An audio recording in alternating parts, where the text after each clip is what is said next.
देखिए गाइज, अभी तक हमने क्या देखा था। अभी तक हमने ये देखा था कि एक मॉड होता था तो उसको कैसे सॉल्व करते थे। अब मेरे पास क्या दे दे, जैसे आपको दे देगा कि 2 मॉड दे सकता है, 3 मॉड दे सकता है, कुछ भी दे सकता है आपको। तो मैं उसको लिए देखता हूँ कि पहले तो ये सीखता हूँ कि 2 मॉड यदि रहे तो मैं कैसे किसी क्वेश्चन को सॉल्व करता हूँ। जैसे आपके पास एक क्वेश्चन दे दिया मैं आपके स्क्रीन पे। क्वेश्चन ये है कि F of X equals to x-1 का मॉड प्लस x प्लस 2 का मॉड। तो आपको क्या करना है, आपको फ्री ऑफ मॉडुलस करना है और ड्रॉ ग्राफ करना है। ये 2 काम करना है आपको। तो गाइस, सबसे पहले इस टाइप के क्वेश्चन में क्या देखते हैं, हम यदि 2 का निकालना सीख जाएंगे तो हम 3 का भी निकाल लेंगे, हम 4 का भी निकाल लेंगे, हमें कोई दिक्कत नहीं आएगी। ठीक है, पहले 2 का निकालते हैं। तो 2 के निकालने के लिए सबसे पहले हम क्या करते हैं गाइज, क्रिटिकल पॉइंट मार्क करते हैं। सबसे पहला step critical point. Critical point मतलब ऐसा वैल्यू जिसपे इस एक्सप्रेशन का वैल्यू 0 हो जाए। ठीक, तो यहाँ पे देखिए, यहाँ से मुझे क्रिटिकल पॉइंट क्या मिलेगा, यहाँ से x इक्वल्स टू एक तो 1 क्रिटिकल पॉइंट मिला, क्योंकि यहाँ पे 1 मैं डालूंगा तो इसकी वैल्यू 0 होएगी। तो एक तो critical point x equals to 1 मिल गया। अच्छा, यहाँ से क्रिटिकल पॉइंट क्या मिलेगा, x इक्वल्स टू -2। अब जैसे ही क्रिटिकल पॉइंट ये होता है कि मुझे नंबर लाइन का तो याद आ ही जाता है। ये बेबी कट मेथड जैसे कुछ तो थॉट है यहाँ पे भी। ठीक है, यहाँ पे देखते हैं। तो क्रिटिकल पॉइंट को सबसे पहले नंबर लाइन पे हम मार्क करते हैं।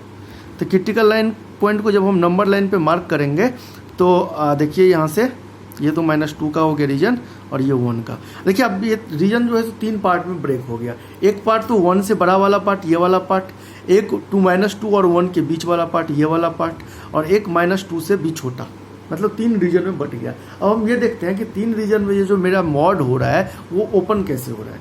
देखिए, ग्राफ बनाने के लिए हम क्या करेंगे, पहले मॉड को तो ओपन करना पड़ेगा।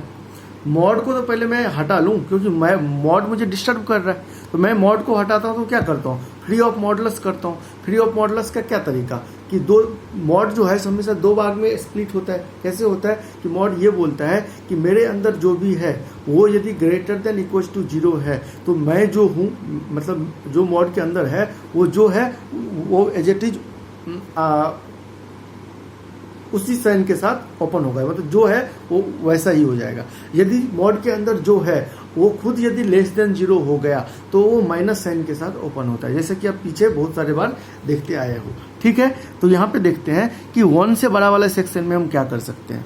तो 1 से बड़ा वाला सेक्शन में हम क्या देखते हैं, हम कोई भी वैल्यू एज्यूम करते हैं। लेटर से हम 5 एज्यूम कर लिया, आप कुछ भी कर सकते हो वो, लेकिन 1 से बड़ा होना चाहिए। तो 1 से बड़ा में यदि हम 5 एज्यूम किए तो हम देखें कि ये वाला पार्ट तो पॉजिटिव हो जाएगा। 5 - 1 4 होता है ना, 4 कोई पॉजिटिव नंबर है ना। तो जब ये नंबर पॉजिटिव है तो मॉड क्या बोलेगा, जो यदि मैं खुद यदि ग्रेटर देन इक्वल्स टू 0 हूँ तो मैं जो हूँ उसी के साथ खुलूंगा। मतलब y इक्वल्स टू ये कैसे खुलेगा, x - 1 प्लस, अच्छा 5 यहाँ डालूंगा तो ये भी ग्रेटर देन 0 होगा। फिर ये भी बोलेगा जो मैं जो हूँ उसी के साथ खुलूंगा, तो x + 2 के साथ खुल गया। ठीक, इसको यदि सॉल्व करते हैं तो यहाँ से मिलेगा 2x, कितना मिलेगा, x 2x minus 1, 2x minus 1।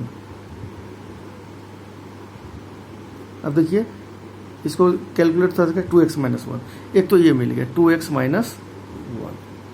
ठीक, 2x - 1 या +1, -1 + 2, ये +1 ना, +1। ठीक, अच्छा, यहाँ इस रीजन में देखिए, इस रीजन में मुझे क्या मिलेगा, इस रीजन में क्या बोलेगा कि इस रीजन में आप कोई भी वैल्यू एज्यूम कर लीजिए। लेटर से सबसे अच्छा वैल्यू 0 है। यदि मैं 0 एज्यूम करता हूँ तो ये तो नेगेटिव हो गया। जैसे ही ये नेगेटिव इसके अंदर हुआ तो ये क्या बोलेगा कि मैं जो हूँ वो नेगेटिव साइन के साथ ओपन होऊंगा। मतलब y इक्वल्स टू ये क्या बोलेगा कि मैं जो हूँ x - 1 जो ये है ये नेगेटिव साइन के साथ ओपन होएगा। ठीक, अच्छा, प्लस है तो प्लस, उसके बाद यहाँ पे यदि 0 डालता हूँ तो ये तो पॉजिटिव, तो पॉजिटिव आने पे तो कोई दिक्कत ही नहीं है, जो है वो वैसा ही रह जाएगा। यदि मैं इसको सॉल्व करूँ तो यहाँ से माइनस माइनस कैंसिल हो जाएगा, y इक्वल्स टू 3 आ जाएगा। एक तो ये मिल गया मुझे। अच्छा, -2 से भी छोटा में जाएंगे तो क्या होगा, लेटर से आप कुछ भी एज्यूम कर सकते हो। मैं -5 कर लिया, तो जब मैं -5 दिया तो ये नेगेटिव जैसे ही नेगेटिव हुआ तो ये क्या बोलेगा कि जो मैं हूँ वो मैं नेगेटिव साइन के साथ ओपन होऊंगा। ये नेगेटिव साइन के साथ ओपन हो गया। ठीक, प्लस है तो प्लस, अब -5 दिया तो ये भी नेगेटिव, तो ये भी नेगेटिव हो गया, तो क्या बोलेगा, जो मैं हूँ वो नेगेटिव साइन के साथ ओपन होऊंगा, ये नेगेटिव साइन के साथ ओपन हो गया, ऐसे देखिए ब्रैकेट में। तो इसको जब हम सॉल्व करेंगे तो -x + 1 ± -x ± -2, ऐसा ही होगा क्या, ऐसा ही होगा क्या, देख लो आप एक बार चेक कर लो इसको। यहाँ पे क्या छूट रहा था, 1 छूट रहा था प्लस का, ठीक है, प्लस का, अब ये हो गया, ठीक है। y = ये क्या मिला, -2x और ± -1, एक ये इक्वेशन। देखिए मेरे पास तीनों रीजन का 3 इक्वेशन तैयार हो गया। अच्छा मेरे पास यदि 3 मॉड रहता तो क्या होता, 3 मॉड रहता तो क्या होता, तो 3 मॉड जब गाज रहता तो जैसे 2 मॉड अभी मिला है, 2 मॉड है तो मुझे 2 क्रिटिकल पॉइंट मिला, तो 2 क्रिटिकल पॉइंट मिला, तो मेरा जो ये जो मॉड हुआ वो कितने पार्ट में ब्रेक हुआ, 3 पार्ट में, एक तो इस पार्ट में, एक इस पार्ट में, एक इस पार्ट में। यदि मॉड 3 होता तो क्रिटिकल पॉइंट 3 मिलता तो मुझे पार्ट 4 मिल जाता, क्योंकि एक मान लीजिए यहाँ पे क्रिटिकल पॉइंट कोई मिलता तो ये सेक्शन भी होता, ये भी होता, ये भी होता, ये भी होता, मतलब जितना क्रिटिकल पॉइंट मुझे मिलेगा, जितना मॉड रहेगा उतना क्रिटिकल पॉइंट मिलेगा, और उससे एक ज़्यादा मुझे पार्ट को सॉल्व करना पड़ेगा। कुल मिला के ऐसा है, इसलिए मैं बोला कि 2 का यदि मॉड 2 मॉड इन्वॉल्व रहेगा, उसको यदि निकालना सीख गए तो मैं कितना भी मॉड दे दे उसको तो मैं कर ही लूँगा। ठीक है गाइज, चलिए आप ग्राफ तो फ्री ऑफ मॉडुलस कर दिए, फ्री ऑफ मॉडुलस हो गया ये, ठीक। अब हम क्या करते हैं, ग्राफ ड्रॉ करते हैं। तो ग्राफ जब ड्रॉ करेंगे तो करिए ग्राफ ड्रॉ कर दिए, ठीक। सबसे पहले इसका देखते हैं ग्राफ, इसमें क्या करते हैं, एक बार 1 ही डाल देते हैं। यदि मैं एक बार इसमें 1 डालूं, क्योंकि 1 मेरा क्रिटिकल पॉइंट भी है और -2 क्रिटिकल पॉइंट भी है, सबसे पहले हम क्रिटिकल पॉइंट लंबा लाइन पे मार्क कर लेते हैं। जो क्रिटिकल पॉइंट होता है वो देखना होता है कहाँ पे डालूं, तो इसके अंदर मैं 1 डाल देता हूँ। यदि मैं इसके अंदर 1 डाल दूंगा तो ये क्या मिलेगा, 2 3 मिलेगा यहाँ पे, ठीक। अच्छा 2 और अच्छा एक और पॉइंट ले लेते हैं, 1 से बड़ा ले, अब तो हमको इससे बड़ा ही लेना है ना इस सेक्शन में, इस सेक्शन में इससे छोटा तो हम जा नहीं सकते हैं, इस सेक्शन में हमेशा बड़ा लेना है। एक तो 1 ले लिया तो 3 मिल गया। अच्छा इससे बड़ा यदि ले लेते हैं, इससे बड़ा कोई भी वैल्यू आप एज्यूम कर लो, मान लेटर से हम 2 एज्यूम कर लिया, 2 यदि एज्यूम किया, लेटर से यहाँ पे 2 एज्यूम किया तो y की वैल्यू क्या मिलेगी, 2 2 4 5 मिलेगी, लेटर से यहाँ पे मिला, ये मेरा 5 है ये, तो मतलब ये ग्राफ कैसे जाएगा, ऐसे गया, ठीक। अच्छा -1 और 2 के बीच में क्या है, y = 3, ये तो बहुत आसान है, मतलब 3 से ये पास करेगा, ये ऐसे रहेगा 2 से लेके 1 के रीजन में, इस रीजन में, ठीक। चलिए अच्छा 2 से छोटा में क्या मिलेगा, 2 से छोटा में यदि आपको चेक करना है तो एक बार तो -2 ही डाल दो, तो जब -2 आप डालोगे तो इसके अंदर तो आपको क्या मिलेगा, -2 2 जा प्लस का 4 -3 ही मिलने जा रहा है, मतलब यही पॉइंट आपको मिलेगा, ठीक। अच्छा इससे छोटा कोई भी वैल्यू आप ले लो, लेटर से आप -3 ले लो, -3 लोगे तो -3 और -2 मल्टीप्लाई होगा तो 6 में से 1 गया 5, तो फिर आपको 5 मिलेगा, ये मिल गया लेटर से 5, और फिर आप इसको ज्वाइन कर दो। देखिए कुछ बकेट टाइप का तो आपको फिगर बना, कुछ बकेट टाइप का फिगर बना, ठीक है। तो ये इसका ग्राफ तैयार हो गया। तो ये मेथड था जब 2 मॉडुलस मेरे पास इन्वॉल्व रहे तो। अच्छा इसका कुछ शॉर्टकट भी है क्या, जैसे मैंने एक मॉडुलस का देखा था तो इसका भी बिल्कुल है। देखिए गाइस ग्राफ बनाने के लिए मुझे इस फ्री ऑफ मॉडुलस का कहीं ज़रूरत नहीं पड़ेगा, बस आपको 3 बात हमेशा याद रखना है। पहला बात ये याद रखना है कि किसी भी मॉडुलस का ग्राफ जो होता है वो कभी डिसकंटिन्यूअस नहीं होता है, मतलब ये कभी टूटता नहीं है। अब देख लो यहाँ पे भी नहीं टूट रहा है, पहला बात।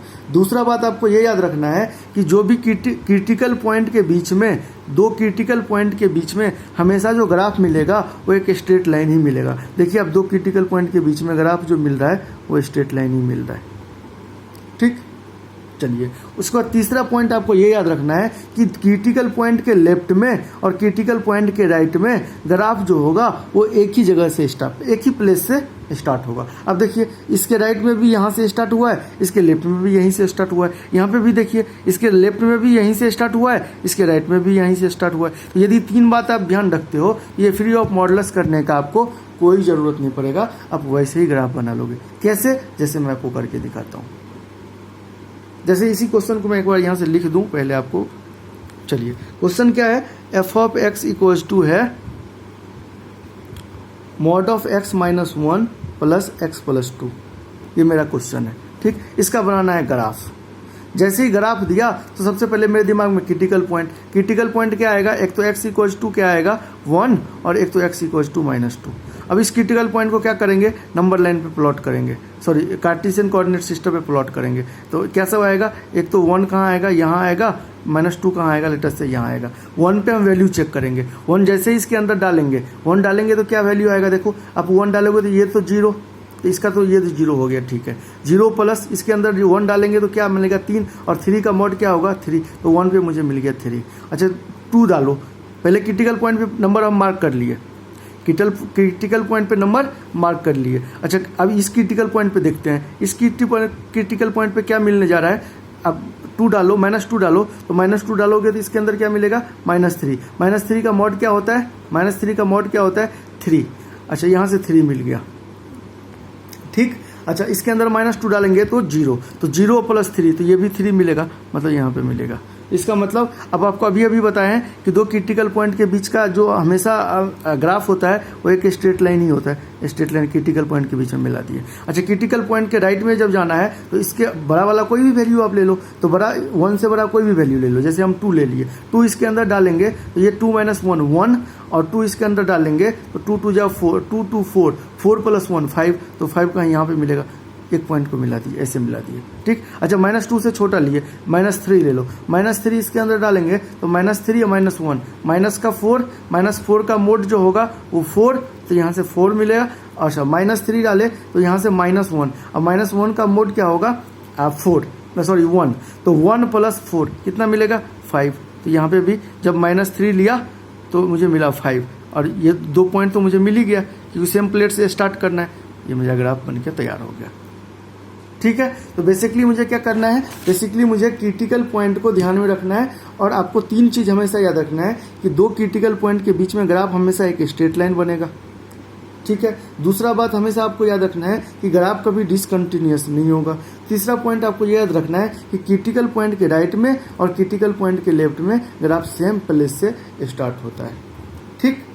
तो ये 3 बात आप याद रखते हो तो आपको जो फ्री ऑफ मॉडुलस हम किए हैं इसको करने का कोई ज़रूरत नहीं पड़ेगा, आप वैसे भी कर लोगे। यही चीज़ हम तो 1 वाला में भी किए थे ना, जहाँ पे एक ही मॉड होता था, तो हम क्या देखते थे कि क्रिटिकल पॉइंट से ही ग्राफ जो है सो चेंज करता था, क्रिटिकल पॉइंट से लेफ्ट में भी जाता था ऊपर की तरफ, राइट में भी ऊपर की तरफ जाता था। अच्छा उस लाइन को जब रेंडमली खींच लेते थे तो आप ये मत समझना कि मैं रेंडमली खींच लेता था, आप उसके बाहर यदि मतलब वो क्रिटिकल पॉइंट के लेफ्ट में यदि आप कोई पॉइंट मेजर करते हो अपने मन में, तो वो पॉइंट जो है उस पर जो आउटपुट मिलेगा वो उसी लाइन पे मिलेगा जो हमने लिया था। बात समझ रहे हो? तो ये पॉइंट आप अपने घर पे मेजर करके देखना, उसको सोचना कि आप कोई पॉइंट ले लो, उस लाइन पे वो पॉइंट मतलब उस लाइन पे वो पॉइंट लाइक कर रहा है या नहीं कर रहा है, इस चीज़ को आप सोचना, ठीक है गाइज। तो ये मेरा था, जब 2 मॉडुलस सामने में आ जाए या 2 से ज़्यादा मॉडुलस सामने में आ जाए तो उसको फ्री कैसे करते हैं और उसका ग्राफ कैसे हम बनाते हैं, ठीक है। अब देखते हैं कि नेक्स्ट में अब हम देखते हैं कि इक्वलिटी मतलब मॉडुलस के इक्वलिटी को कैसे सॉल्व करते हैं, ठीक।